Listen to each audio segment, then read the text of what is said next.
Get him up, get him up. Oh, stop! Stop right there. Let's go.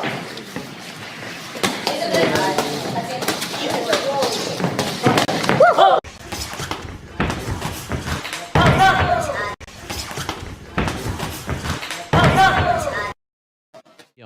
Where are you when this comes out, and what is your reaction when you find out that Dana White has tweeted this? I think it was Friday night. I was actually getting ready to go out. Nothing. I was still home, and I was like, oh man. I was like, this is. And it's funny because when the footage came out with knockdowns, pushdown, I was like, you know what? I was like, this does not look as obvious as I pictured it when it happened to me, you know. And then, it's just edited so good that I had to watch it like 3 times for me to realize, okay, now I can remember a little bit better. You know what I'm saying? But it was the hand behind the neck and, pushing down and, not a punch not landing. I remember specifically nothing landing. So I was like, what the hell's going on over here? But it was done very well. I mean, they got the money there, so they edited it very well. There's a reason it probably took them about 10 days to put that out there. They had to edit it really, really well. And, obviously once I saw it and slowed down a little bit and whatnot, it made more sense to me. And I said, yeah, this is about what I remember. I thought it was more of a push instead of a push down on my neck. It was more, obviously in the video, it's a push down on my neck. In real speed, when you're in the middle of it, you don't know exactly what puts you off balance. Obviously, when I saw the video, I had to kind of analyze it at first. And then I realized, yeah, it's clearly the push down on my neck.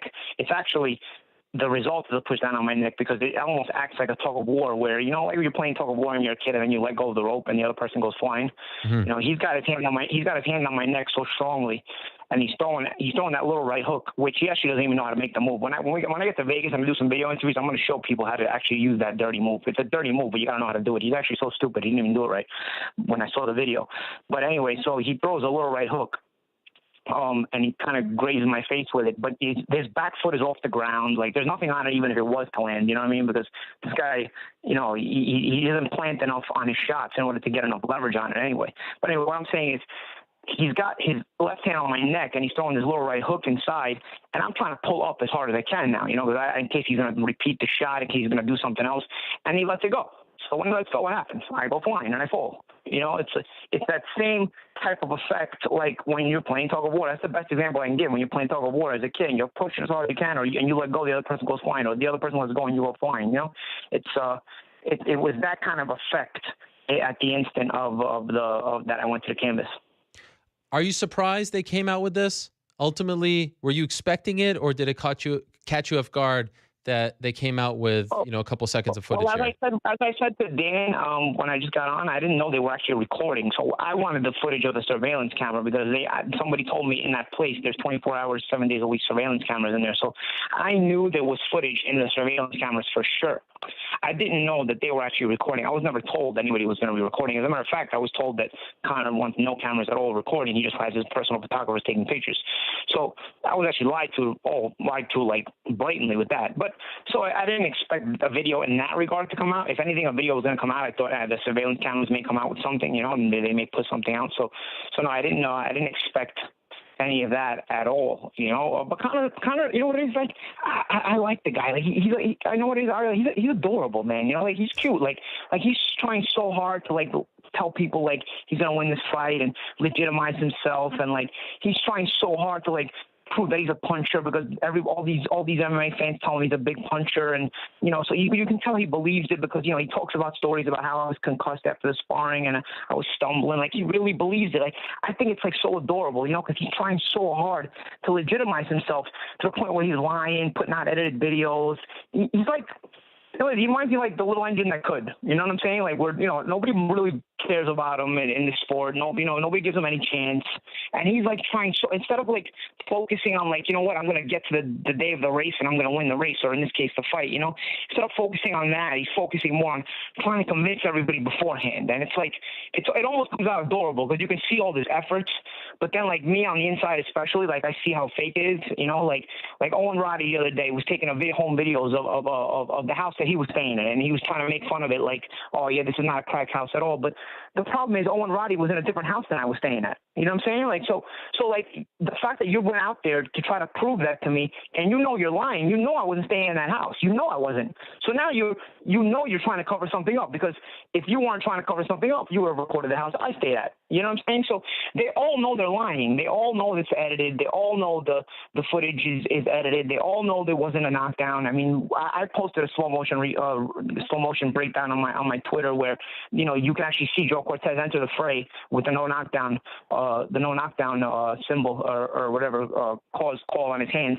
And I just remember, like I said, in real time, nobody in there thought it was a knockdown. Like, it was like so nonchalant. Like, it was so, like, the video was edited so well that it even makes it look controversial. Like, it could be, it couldn't be. Like, in real time, nobody there reacted to it. Nobody there, like, thought anything of it. You know what I'm saying? And people saying, oh, I was lying because I was talking trash before that, and he pushed me. When I was talking trash before that. Before that whole sequence comes up where he throws the first left hand that winds up behind my neck, I was talking trash. And when I got up, Joe Cortez is wiping off my gloves on his shirt, and I am yelling at him. I am talking trash as Cortez is wiping off my gloves, and we're going to continue. So, you know, you don't see any of that. You know what I'm saying? They did a nice little edit job. Luckily, like I said, I always cover myself with the truth. I told you last week, 11 and 12 were not good rounds for me. I was tired. I was fatigued. I think the jet lag even caught up to me. The fact that I'm not in 12-round shape caught up to me. So, yeah, 12 round was always going to be bad, right? And so you saw some of the footage. Now, granted, the whole 12th round wasn't at that kind of a pace. I mean, it was, you know, Conor's tired too. So they took the fastest pace and his best moment of the 12th round, around which he won. And I told you that from the start. And they made it look like it was the entire round. You know what I'm saying? Actually, they made it look like it was a sequence that led into the knockdown. I mean, I know some people say they know it's not the same round, but the way some of it is edited, the way some of it is brought down in some of these videos, it's like, you know, people need to look at a shot that causes quote unquote knockdown. So being that nothing lands in the initial fray, you have to add a shot that lands. So you have to take it from another round. You know, so I don't know. Like I said, I thought it was really adorable. I thought it was really cute because, you know, this guy he's trying so hard that it almost makes you want to root for him. Like, oh man, you know what? He wants this so bad, you know. But truly, a fighter that's confident goes into camp and he does what Floyd Mayweather's doing. He shuts the fuck up and he gets to work. You know what I'm saying? And on fight night, he shows up and he wins every time he's out there. You know what I'm saying? This guy is like I said, he's like the little engine that could. He's trying to convince everyone because nobody believes in him. He's trying to convince everyone. He's got his groupies that believe in him. Sure, mixed martial arts fans, they don't watch boxing, so they believe in him.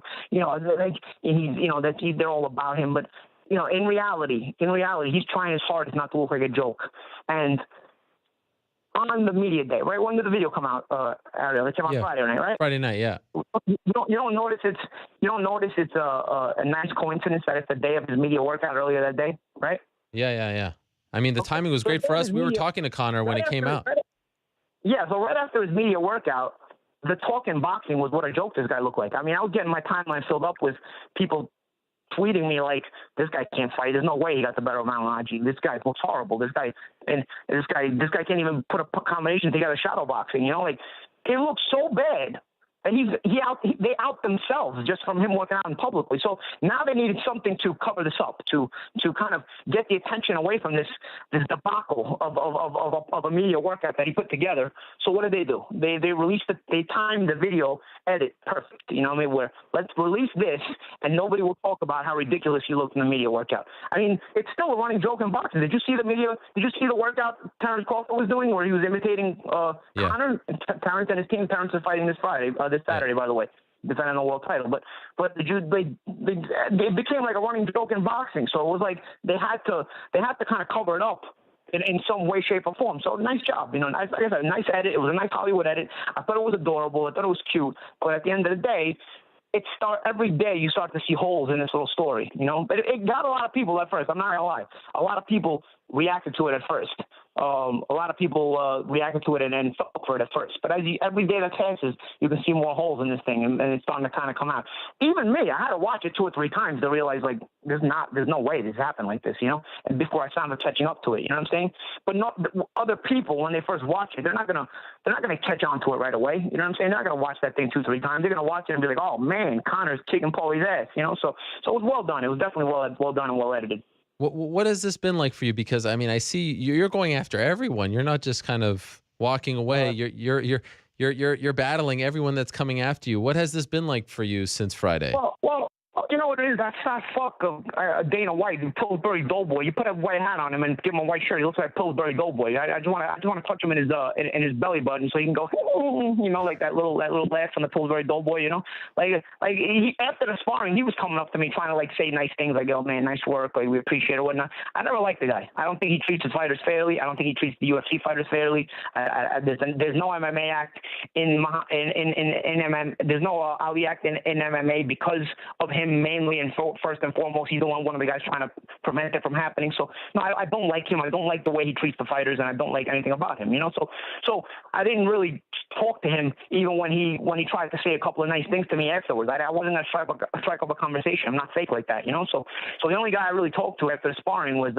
Adi, Conor's manager. You know, we had a cordial 3-4 minute discussion, you know, but so, you know, after that, I mean, once this whole thing started with the pictures and the videos and whatnot, of course the media storm is going to come. I mean, this guy's funny because you're fighting Floyd Mayweather, yet you keep sending the media over my way. You put out pictures and the media flies to me. They flock to me. Then you put out more pictures and the media flocks to me. Then you put out this video and the media flocks to me. You know, they all want a story. They all want an interview. They all want everything. They all want a comment. So, like, why are you trying to keep me so relevant? Like, I didn't ask for any of this. I mean, now that it's here, obviously I'm jumping on it. It shows his character, in my opinion. He was looking for an exit. The spars were not good for him. He took a lot of head trauma. Straight after it, we were worried. The sparring partners were actually telling us when he was dropped back to the home that he was stumbling out of the car after the 12-rounder. He was knocked down. He was flattened against the ropes. Multiple times the ropes kept him on his feet. We were worried about him. We thought the worst was after happening. You know what I mean? He was certainly badly concussed, and then he just got out of there and went running. And I don't know. I mean, I don't mind Paulie. He came in. He spoke a hell of a game previous.